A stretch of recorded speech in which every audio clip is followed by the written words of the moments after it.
Even in a virtual world, it's a subtle and not so subtle barrage. A classmate asks your Asian friend to tutor him for his math exam because they just know math, am I right? Microaggressions, bias, and blatant racism. You know, the Muslim guy, Ashen, Adula, Adil.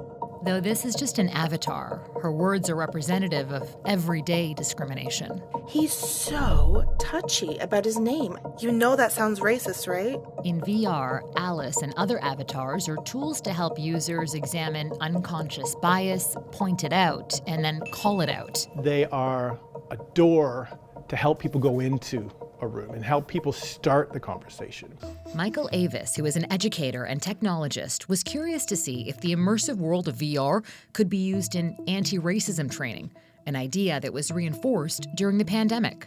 It's Black History Month. I'm sitting in my kitchen, all three of my kids are at home, and I get to hear what the teacher's saying to my kids. And that's where I started to think, some of the language that I heard was problematic. There were a few things that I really didn't like. After that experience, Michael and a group of Black fathers with similar concerns made a video to share their stories.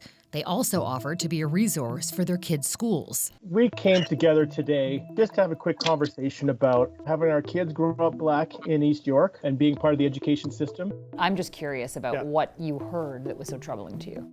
There was a lot of sort of they and them statements. And the teacher, she's a wonderful teacher. She was not trained to have these conversations in diverse communities like Toronto. How do we help her think about the language that she's using? And that's where it all came from. So Michael reached out to Body Swaps, a VR and AI company based in the UK that creates software that allows users to practice difficult skills before entering the real world. And together, they created Let's Talk About Race, a series of modules tackling microaggressions, bias, and privilege. Virtual reality is very good at putting you into that situation and feeling a visceral empathy or feeling a connection. So if you can combine that empathy and that emotional connection with practice, that's really where you have the really effective tool. This tool is designed to help identify and verbally practice addressing prejudice in real time. Think about the financial backing that your parents provided to you. It even analyzes words used when confronting a bigoted avatar, then provides tips on how to approach that situation in the future. How do you think virtual reality differs from training, for example? I've been in racism training before, and it's been a bunch of people either online or in a room where nobody really feels comfortable talking. And that's a real challenge. So how can we really have a conversation if we're not comfortable, we don't have the right language, we're worried that we're going to say the wrong thing? This training is different because it's personal and done alone. Psychological safety is the number one thing. If you can't speak to truth yourself in a room by yourself, then you're never going to do it.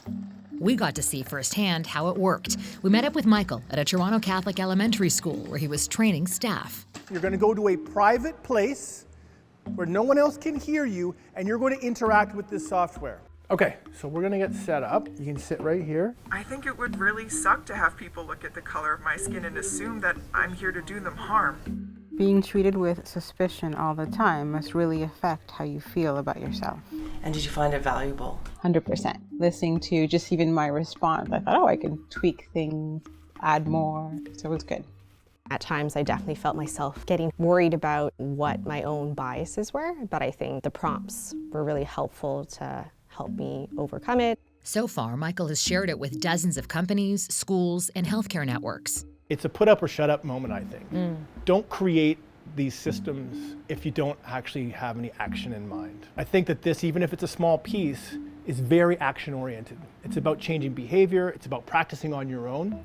There are a number of different VR platforms available, challenging beliefs on race, diversity, and equity. I thought virtual reality would help me offer that difference in perspective, but also capture subtleties of racism that are difficult to explain if you haven't experienced or encountered them. In 2016, Associate Professor Courtney Cogburn and a team of social workers from Columbia University collaborated with Stanford to develop a VR program called 1000 Cut Journey. Look at your reflection in the mirror, take one step closer, and examine your new body. We wanted to capture structural aspects of racism. It starts very early in life. It cuts across every facet of one's day, and it occurs across the life course. Mike, look at me. I shouldn't have to tell you not to throw things in the classroom. In 1,000 Cut Journey, participants embody a Black male, Michael Sterling, Can I help you? as he faces racism as a child, an adolescent, and a Yale graduate in the workforce. You must be our candidate from Yale. No, sir.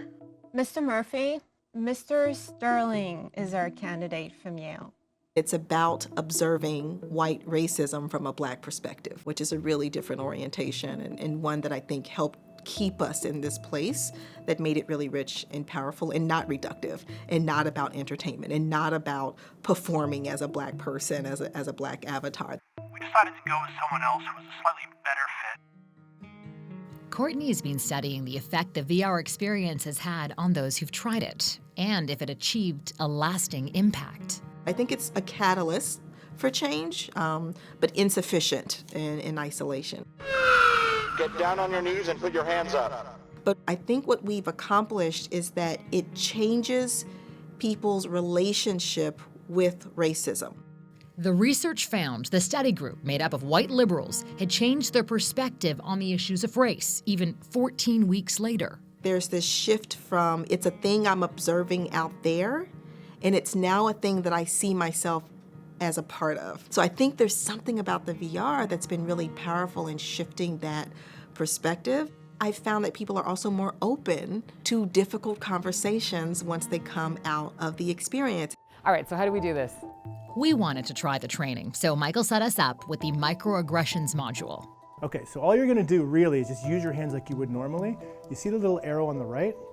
Yep. It seemed pretty straightforward. Let's pick her. At one point, I had to identify and classify different types of microaggressions, but as time went on, it became more challenging. That comment I made about Adil's scholarship, his family's loaded, and he gets to have a paid scholarship because he's a minority.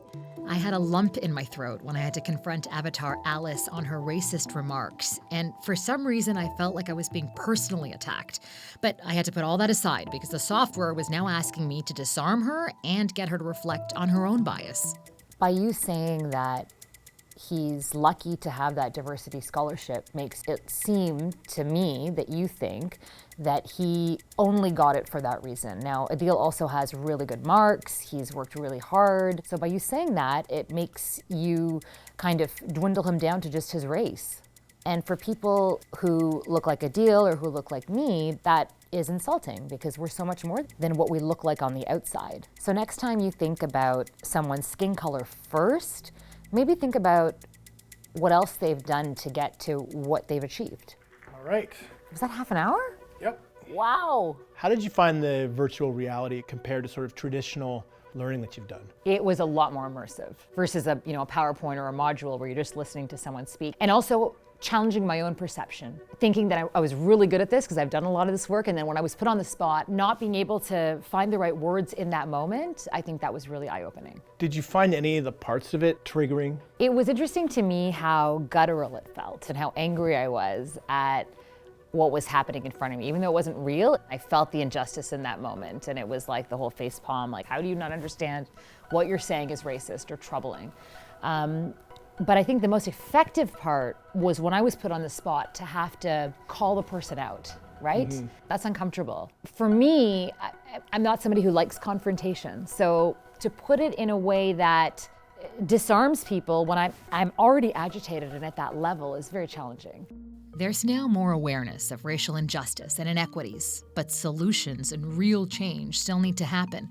While Michael says these issues are complex and VR alone won't solve the problem, he hopes these immersive experiences could help us reflect on ourselves and the language we use to create a better tomorrow. What happens in 6 months when I'm kind of forgotten about some of the tools? I think that this is a piece of the greater amount of work that needs to be done. So for companies and institutions, I say to them, you're not going to just give this to people and say, we're done now. Nobody's a racist, or we understand bias, we understand privilege. No, this is the seed. So that it needs to have continuous work forever